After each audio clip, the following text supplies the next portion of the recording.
What is going on, Guardians? Birdman here with another Destiny 2 Titan build. Today, we are going to be visiting the Doomfang Pauldrons and creating a fun little setup around them. These have been a really awesome exotic that have been in Destiny 2 since the start. Was definitely one of the first ones that I kind of just like held on to and constantly used. And I think definitely with all the changes in Buildcraft 2.0, a lot of exotics got like some unintentional buffs, and a lot of them with super energy have done really well with Doomfangs, and another exotic as well really helps these out. Now, before I get into the setup and what you need to use, know you can follow me over on YouTube and Twitter at Birdman778. Like the video, become a member, subscribe to the channel, do all that fun stuff. Know that we're doing this full time here over on YouTube, so any love and support is always appreciated. Let's hop right on into the build. So how I'm kind of setting up these videos now is talking about the exotic first, and that is going to be the Doomfang Pauldron. They read Horns of Doom. Void melee kills give super energy while Sentinel Shield's active. Melee kills recharge shield throw, which extends your super on hits. Now this is really awesome because yes, it does kind of force you into the Sentinel Shield super, but at the same time you are able to just roam around and absolutely demolish everyone as long as you're able to throw your throwing shields, which is part of that super, because of the ability on the Doomfangs. And also just the fact that you're able to get your super back so fast. You can use these essentially with bubble as well. Obviously you're not going to be getting that second part of it, but you will be able to essentially get your super back even faster for that, especially since bubble is a very, very quick super to charge up. When it comes to the subclass, obviously Sentinel Shield is the important one to do. Guard Sentinel Shield creates a defensive wall. Allies who shoot through the wall have increased weapon damage, and guarding allies makes the shield last longer. But while you're in that, you're able to roam around and just chuck shields, do some shield bashes and stuff like that. It is actually a lot of fun. Definitely recommend using shield throw on this because you're going to be able to get your melee back very fast and constantly be able to activate overshields, which will help out an ability that we're going to be using in the setup.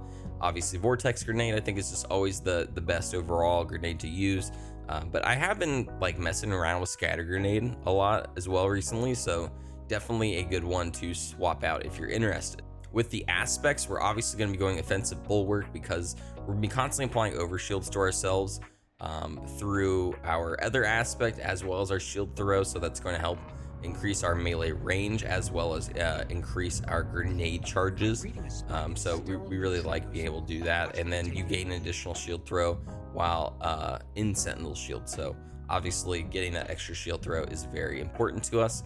And then Bastion, I like to pick Bastion mainly because with the setup we're not using a whole lot of void weapons constantly, so I don't think Controlled Demolitionist gets as much love as it should, so we decided to go with this instead for the fact that one, it's going to give us some overshield so that we're able to get more grenades and just be overall a little bit tankier all around, and it's also going to be able to help out our teammates. In regards to the fragments, I decided to go with Echo Provision. Damaging targets with the grenades gets melee energy, and then kind of just flowing that into Echo of Undermining, well actually Echo of Exchange, melee final blows grenade energy, and then obviously Echo of Undermining, be able to throw those grenades to weaken targets.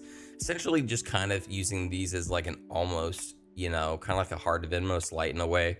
Use one to help out the other to like charge it up a little bit faster, so we just have really fast ability energy on this. But the main weapon that we're going to be using on the setup will very much help with that. In regards to our weapons, I definitely am going to say the Monte Carlo is the creme de la creme of this setup, at least weapon wise. It first off has a trait called Markov Chain. This weapon gains increased damage from melee kills, and kills with this weapon melee kills grants ammo for this weapon. I really like this because obviously this is a big melee focused setup, and then this is gonna definitely just help out getting extra damage with it. But the fact that again melee, and then the ability itself, the Monte Carlo method, dealing damage with this weapon reduces your melee cooldown and grants a chance to fully recharge the ability with each kill. So essentially you're just going to be doing damage on enemies to just instantly pretty much give you back your melee, your shield throw, so that you're able to get some more super energy, be able to activate your super faster, be able to get more over shields. But again, there's a chance that just a kill is just going to instantly give you that back. So you could throw it, pop a couple shots on a weak enemy and kill them, and then instantly get it back, be able to throw it again, so on and so forth. This is even great against like bosses, just because they're going to be a bit of a bullet sponge. You're able to just do damage and get it back real fast and just keep on chucking shields around. Again, just really fun weapon.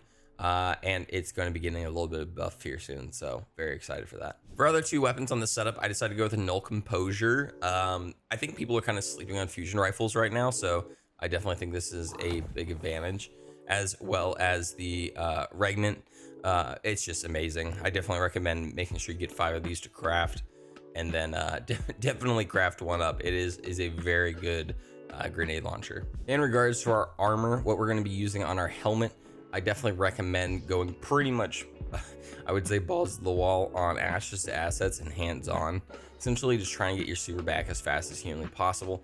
I don't really think you need a siphon for this setup, just because we're going to be getting a lot of orbs of power from other aspects of the setup, so not really needed to worry about it getting it from a weapon. You just pretty much want to make sure you're getting your super back as much as humanly possible. On our Doomfangs, I like to use momentum transfer, causing damage a grenade gives you back your melee, which is helpful. Firepower to get orbs of power with our grenades, and then impact induction, doing damage with melee reduces our grenade cooldown. I will say you probably could take off either momentum transfer or impact induction for something like, I don't know, heavy-handed. I think that would probably work out pretty well for it, but at least just for me, I just think those could be the best options overall. On our chest piece, I decided to essentially just kind of do some random stuff. I decided to do void reserves for our 2 void weapons, melee damage resistance, and concussive dampener on this. Definitely could probably go in some like charged up instead for one of these if you're interested, but I just think this is one of those chest piece items where it's like ads is kind of up to you at that point. On our legs, I decided to go double recuperation. You can definitely swap one of these out for another absolution, no issue there whatsoever. I just did there, and then another absolution. And then finally on our Titan mark, outreach, obviously getting more melee cooldown when using our class ability, Reaper getting orbs of power after using our class ability, and then distribution just getting cooldown when using that around other enemies. For your artifact, I kind of set it up something like this. Essentially, you just want to make sure you're getting that void mod here. You want to make sure you're getting volatile flow. Always good to have shatter orbs for getting those easy orbs on shield breaks. Bricks from beyond, just getting plenty of heavy ammo while you're playing.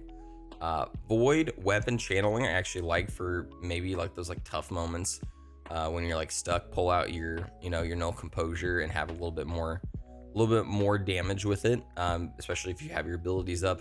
And then prismatic transfer, you're gonna be constantly activating this super, so this is very nice to help out your fire team, making sure that they're getting plenty of extra damage, since you are going to be doing plenty of damage constantly, since you'll be pretty much in your super most of the time using this setup. Thank you guys so much for watching this video. Make sure you comment down below a setup that you're interested in seeing.